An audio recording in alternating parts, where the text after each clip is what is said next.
Hello everyone, আমি engineer Rakesh বিশ্বাস। আমি ইন্ডিয়ান রেলওয়েতে একজন সিনিয়র সেকশন ইঞ্জিনিয়ার। আর আজকের ভিডিওটা বই নিয়ে।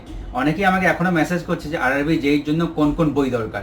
আমি অনেক লেকচার্স আমার ইউটিউব চ্যানেলে অলরেডি দিয়ে দিয়েছি, তারপরে অনেকে জিজ্ঞাসা করছে যে দাদা এই বই এই লেকচার্সগুলো সাফিসিয়েন্ট তো, আমাদের এক্সাম ক্র্যাক হবে তো, নাকি আমাদের অন্য কোনো বই পড়তে হবে, এর সঙ্গে সঙ্গে কী কী বই পড়ো। তো আজকের ভিডিওটা সেই রিলেটেড যে কী কী বই তোমরা পড়বে এবং কী কী বই পড়লে তোমাদের সিলেকশন 100% হবে। সো প্রথমে আমি বলেছি, আবার বলতে চাই যে তোমাদের কোনো বইয়ের দরকার নেই। যদি তোমরা যেই লেকচার্সগুলো আমি বলছি ফলো করো, তোমাদের কোনো বই কেনার বা বই পড়ার দরকার নেই, ঠিক আছে। টেকনিক্যালের জন্য আমি একটা বই সবাইকে রেকমেন্ড করি, তোমাদেরকেও করব। সেটা হচ্ছে আইএএস মাস্টার এসএসসি জেইর বইটা। আমি কম্পিউটার স্ক্রিনে তোমাদেরকে দেখাচ্ছি। এই দেখো তোমাদের যে বইটা আছে এসএসসি জেই, যে এটা আছে 2023 ভার্সন, এটা তোমরা কেনো, এটা একটু সস্তায় পাবে, 999 টাকায় দেখাচ্ছে। লেটেস্ট ভার্সন এখন 1500 টাকা করে দিয়েছে। সো এই বইটা তোমরা কিনে রাখো, টেকনিক্যাল তোমাদের যখন রিভিশনে প্রচুর হেল্প করবে এবং টেকনিক্যাল কোশ্চেনের জন্য এটা খুব ভালো একটা বই। এটা তোমরা কিনে রাখতে পারো অনলি ফর টেকনিক্যাল। এবং যদি তোমাদের এবার সিবিটি 1-এর জন্য বলি, যে সাবজেক্ট আছে math, reasoning, general science, general knowledge যেগুলো আছে, তার জন্য তোমাদের বই কেনার কোনো দরকার নেই। তবুও অনেকে কনফিডেন্স পায় না যে বই কিনবো। আমি বলছি, যদি তুমি লেকচার্সগুলো দেখো এবং লেকচার্স প্র্যাকটিস করো এবং তার সঙ্গে টেস্ট সিরিজ দাও, টেস্ট সিরিজেতে যাবে textbook.com। যাদের textbook.com-এর সাবস্ক্রিপশন নেই তারা সেখানে খরচা করো, textbook.com-এর সাবস্ক্রিপশন নাও। এই textbook.com-এর ওয়েবসাইটটা দেখাচ্ছি, এই যে তোমার textbook.com ওয়েবসাইট, এই ওয়েবসাইটে তোমরা সাবস্ক্রিপশন নিয়ে রাখো। এখন তোমাদের যেটা হয়তো দিচ্ছে, আমি রেটও বলে দিচ্ছি, 2 বছরের যেটা 641 টাকা দিচ্ছে, এর উপর তোমরা প্রোমো কোড অ্যাপ্লাই করলে আরও একটু সস্তা পেয়ে যাবে। তো আমার নিচে ডেসক্রিপশনে লিঙ্ক দেওয়া আছে, সেখান থেকে প্রোমো কোড চেক করে নিও। যদি তোমরা এই টেক্সট বুকের সাবস্ক্রিপশন নিয়ে রাখো এবং প্রত্যেকটা সাবজেক্ট বা চ্যাপ্টার পড়ার পরে সেই তোমরা টেক্সট চ্যাপ্টারের বা সাবজেক্টের টেস্ট সিরিজ দাও, তোমাদের তাদের হিউজ প্র্যাকটিস হয়ে যাবে। তোমাদের আমি বারবার বলছি, এবারও বলছি, তোমাদের বই কেনার কোনো দরকার নেই। তবুও যদি তোমাদের একটা বই কিনবই, একটা রেফারেন্সের জন্য রাখবই। আমিও তোমাদের কাছে দেখাচ্ছি, দেখো আমি তোমার জেনারেল নলেজ, তারপরে জেনারেল সায়েন্স, রিজনিং সব কিছুর বই আমি তখন জানতাম না, কিনে ফেলেছিলাম, কিন্তু আমার বই কোনো কাজে লাগেনি। এই যে তোমাদেরকে দেখাচ্ছি, এই দেখো আর এস আগরওয়ালের বই আমি কিনেছিলাম, ঠিক আছে, যেমন কিনেছিলাম তেমন পড়ে আছে। এটা আমি পার্কশিট থেকে কিনেছিলাম, এটাও একটা পুরনো বই।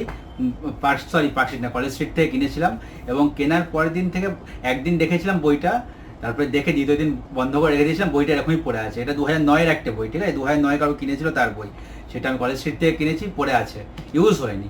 তোমরা যে কিনতে পারো, এত মোটা বই মনে হয় সলভ করবে, সত্যি বলছি এত কম টাইম সলভ করার টাইম পাবে না। কিনলে এবার তবু যদি ইচ্ছে হয়, কারো তো কিছু বলা নেই, মনের ইচ্ছে, সেক্ষেত্রে কিনে রাখতে পারো। আমি লিঙ্ক দিয়ে দেবো বইয়ের সব নিচে ডেসক্রিপশনে। এই প্রথম বই গেল, তারপরে এই দেখো, এই যে তোমার এটা কিসের আছে, জেনারেল নলেজের বই। সেম আমার জেনারেল সায়েন্সেরও বই আমি কিনেছিলাম, জেনারেল নলেজ, জেনারেল সায়েন্স, একবারে নতুন পড়ে আছে, বইটা ইউজই হয়নি। সো বইগুলো প্রথমে একদিন দুদিন দেখেছিলাম, বই দেখে দেখলাম প্রচুর কন্টেন্ট এবং এত কিছু পড়ার কোনো দরকার নেই আমার মনে হয়েছিল। আমি লেকচার্স যেগুলো দেখেছিলাম, লেকচার্স দেখেছি, লেকচার্সের প্রপার নোটস বানিয়েছি, সেটুকুই পড়েছি, সঙ্গে টেস্ট সিরিজ দিয়েছি। টেস্ট সিরিজ দিতে দিতে এবং আমার এগুলো রিভিশন দিতে দিতে আমার এক্সামে কোনো অসুবিধা হয়নি, ভালোভাবে ক্র্যাক হয়ে গেছে। তো তোমাদেরকে এটাই বলবো যে তোমরা লেকচার্স দেখে নিজের নোটস বানাও এবং তার সঙ্গে টেস্ট সিরিজ দাও, তাহলে তোমাদের বই কেনার দরকার হবে না। তবু যদি বই কিনতে চাও, সব বইয়ের লিঙ্ক আমি নিচে দিয়ে দিচ্ছি, তোমরা বই চেক করো, বই চেক করে বই কিনতে পারো। আর যারা মনে করো না বই কিনবে না, লেকচার্সই দেখবে, লেকচার্স কোথায় পাবে জানে না, তাহলে তারা আমার চ্যানেলে চলে যেও। আমি আমার কম্পিউটার স্ক্রিনে দেখাচ্ছি, এই যে আমার চ্যানেলের মধ্যে তোমরা নিচে গেলেই দেখতে পারবে, একটু নিচে যাবে।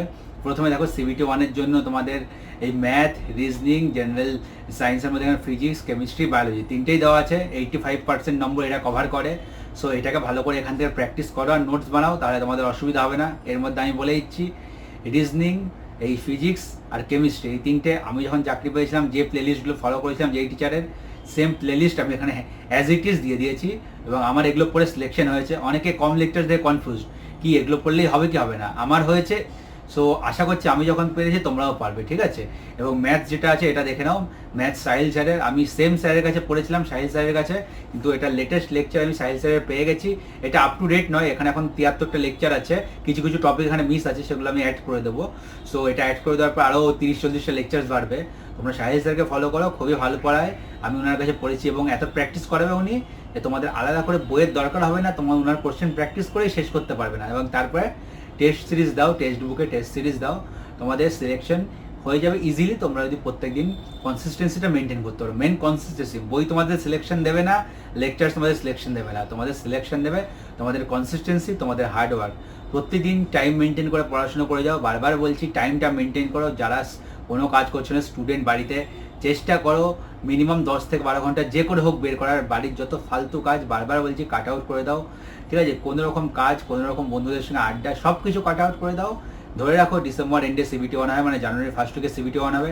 টার্গেট নিয়ে চলো, টার্গেট নিয়ে চললেই তোমরা টাইমে সিলেবাস কমপ্লিট করতে পারবে। এরপরে এক্সাম হোক বা না হোক তোমরা প্রিপেয়ার্ড থাকবে, যাতে তোমরা 70% প্লাস সিবিটি ওয়ানে স্কোর করতে পারো। এবং তার সাথে সিবিটি টু এর তোমরা প্রিপারেশন করে যাবে। অলরেডি যারা আমার গ্রুপে আছে তারা জানে আমি সিবিটি ওয়ানে সিবিটি টুর একসঙ্গে টার্গেট দিচ্ছি এবং তাদেরকে কমপ্লিট করাচ্ছি। তারা অনেকে আমার সঙ্গে চলছে, এখন অনেকে চলতে পারছেন, একটু পিছিয়ে আছে। ধীরে ধীরে সবাই আমি আশা করছি ফর্মে ফিরে আসবে এবং সবাই তারা প্র্যাকটিস করা শুরু করবে এবং একসঙ্গে করতে থাকবে, কোনো তাহলে অসুবিধা হবে না। মেনলি তোমাদের প্র্যাকটিস, তোমাদের কনসিস্টেন্সি তোমাদের সিলেকশন দেবে। 4 মাস পুরো আছে যেটা হাতে, ধরো সেপ্টেম্বর, অক্টোবর, নভেম্বর, ডিসেম্বর, 4 মাসের সিলেবাস কমপ্লিট করতে হবে। 4 মাসের মধ্যে 3 থেকে 4 দিনের বেশি তোমরা রেস্ট নেবে না, ছুটি নেবে না। প্রথম একটু অসুবিধা হবে, প্রথম 1 মাস সেপ্টেম্বর এন্ড আস্তে আস্তে যদি ঠিকঠাক চলতে পারো, ফ্লো মেনটেন করতে পারো, বা আমার সঙ্গে যারা চলছে সেপ্টেম্বর এন্ড আস্তে আস্তে কনসিস্টেন্সি তারা পেয়ে যাবে এবং অক্টোবর, নভেম্বর, ডিসেম্বর তারা ফুল কনসেন্ট্রেশনের সাথে পড়াশুনো করবে, এটুকু আমি এক্সপেক্ট করছি। এবং তারাও যথেষ্ট মানে হার্ডওয়ার্ক করছে এবং হয়ে যাবে এটা আমি আশা করি। হ্যাঁ, সামনে দুর্গাপূজা আসছে, বাঙালির সব থেকে বড় পুজো, সেটাকে অ্যাভয়েড করার চেষ্টা করবে। 1 দিন থেকে 1.5 দিন, তার বেশি সময় দুর্গাপূজার পিছনে নষ্ট করবে না, ঠিক আছে? এটা বলে দিলাম। দুর্গাপূজা আছে, একে তোমাদের ভাইফোঁটা আছে সেদিন 1 দিন, তাছাড়া আর তোমাদের সময় নষ্ট করার মতো কিচ্ছু নেই। এবং তারপরে সময় নষ্ট করে না, আমি এটুকুই বলবো, টার্গেট রেখে পড়াশুনো করো। টার্গেট রেখে পড়াশোনা করলে তোমরা দেখবে ডিসেম্বর এন্ডে আস্তে আস্তে 70% মার্কস পাওয়ার মতো তোমরা রেডি হয়ে যাবে এবং 70%-এ তোমাদের অসুবিধা হবে না, এটুকু আমি বলতে পারি। 70% মোর দেন সাফিসিয়েন্ট এখানে আরআরবি যেই সিবিটি ওয়ান ক্র্যাক করার জন্য। কারণ তোমাদের এখানে সিবিটি ওয়ানের সঙ্গে সিবিটি টুও পড়তে হবে। তোমাদের সিবিটি ওয়ানে এমন খেটে লাভ নেই যে আমরা 90 পাবো, এটা এনটিপিসি দিচ্ছ না যে শুধু পড়বে আর সিলেকশন নিয়ে নেবে, এটা তেমন এক্সাম নয়। এটা টেকনিক্যালটাও সঙ্গে সঙ্গে পড়তে হবে। কেউ যদি 90 পেয়ে সিবিটি ওয়ান ক্লিয়ারও করে, খুব ভালো পড়াশোনা করে নেয়, তার কিন্তু সিবিটি টু ক্লিয়ার হবে না যদি তার টেকনিক্যাল আগে থেকে পড়া না থাকে, বা পড়া থাকলেও ভুলে যাবে। তোমাকে টেকনিক্যাল, নন টেকনিক্যাল নিয়ে চলতে হবে। আমি টেকনিক্যালের তো আমার চ্যানেলে প্লেলিস্ট অলরেডি দিয়ে দিয়েছি, যারা আমার চ্যানেলকে ফলো করছো তারা জানো। সিভিলের আমি প্লেলিস্ট অনেকটাই দিয়ে দিয়েছি, আমার চ্যানেলে দেখতে পাবে একটু নিচে গেলেই। যারা যেই সিবিটি টু সিভিলের আমি 8টা-10টা সাবজেক্ট মতো অলরেডি এখানে প্লেলিস্ট অ্যাটাচ করে দিয়েছি। এখান থেকে তোমরা পড়ো, লেকচার্স পড়ো, নোটস বানাও এবং তার সঙ্গে সঙ্গে তোমরা টেস্ট সিরিজ প্র্যাকটিস করো। কারণ তোমরা বই যদি পড়তে, বই কিন্তু হিউজ লেখা আছে, বই পড়ে এখন কমপ্লিট করতে পারবে না। বই অনেকটা মানে বই কি বলো, বই পড়া তো অলওয়েজ বেটার, বই পড়ে তোমরা যদি নোটস বানাতে পারো, কিন্তু সেই সময়টা এখন হাতে নেই। তোমাদের 6, 7, 8 মাসের মধ্যে সম্পূর্ণ সিভিলের টেকনিক্যাল কমপ্লিট করতে হবে। 3-4 বছরের পড়া তোমাদের 7-8 মাসে পুরো রিভিশন করতে হবে। সো এখন লেকচার্স ফলো করা, এগুলোই মানে লেকচার্স ফলো করা, নোটস বানানো এবং নোটস রিভিশন করা, তার সঙ্গে টেস্ট সিরিজ দেওয়া, এই অপশনই আছে। এবং এভাবেই তোমরা প্র্যাকটিস করতে করতে তোমরা সিবিটি টুও ক্লিয়ার করবে। দেখো, সিবিটি টু কেউ পারফেক্টলি সব পড়ে এক্সাম দিয়ে যেতে পারবে না, এটা কেউ পারে না। এটা কম্পিটিটিভ এক্সাম, তোমাকে 100 পেতে হবে না। তোমাকে যে তোমার সঙ্গে যারা কম্পিট করছে তাদের থেকে তোমাকে বেশি পেতে হবে, এখানে 100 পেতে হবে না। সিবিটি টুতেও 70% তোমরা টার্গেট নিয়ে চলবে। 70% যদি পেয়ে যাও, 105 প্লাস স্কোর করো, তোমাদের সিলেকশন কেউ আটকাতে পারবে না। সিবিটি ওয়ান, সিবিটি টু দুটোতে 70% টার্গেট আছে, এটা নিয়েই আমরা চলবো এবং এটা হলে সিলেকশন কেউ আটকাতে পারবে না। সো বই নিয়ে যা যা বলা ছিল বলছিলাম, বইয়ের কনফিউশন আশা করছি সবার ক্লিয়ার হয়েছে, কোন বই কিনবে কি কিনবে না। এসএসসি যে বইটা বললাম আইএস মাস্টারের, ওটা অবশ্যই সবাই কিনে নাও। আর যারা যারা সাবস্ক্রিপশন নেওনি টেক্সট বুকের সাবস্ক্রিপশন নিয়ে নাও, এটাই আমি রেকমেন্ড করো। বাকি যদি বই বাকি কিনতে হয় সে তোমরা দেখে নাও তোমাদের মতো, আমি সব বইয়ের লিঙ্ক নিচে দিয়ে দেবো। তো ভিডিওটা বড় করছি না, আজকের ভিডিওটা এখানেই শেষ করব। আমার ভিডিওটা যদি ভালো লেগে থাকে তাহলে আমার ভিডিওটা লাইক করো, আমার ভিডিওটা সবার সঙ্গে শেয়ার করো। যারা বই নিয়ে কনফিউজ আছে তাদের মধ্যে শেয়ার করো, যাতে বই নিয়ে সমস্ত কনফিউশন তাদের মধ্যে ক্লিয়ার হয়ে যায়। আর নিচে কমেন্ট করে জানাও আর কি কি বিষয় সম্বন্ধে তোমরা ভিডিও চাও। তো আজকে এখানেই শেষ করছি, টাটা।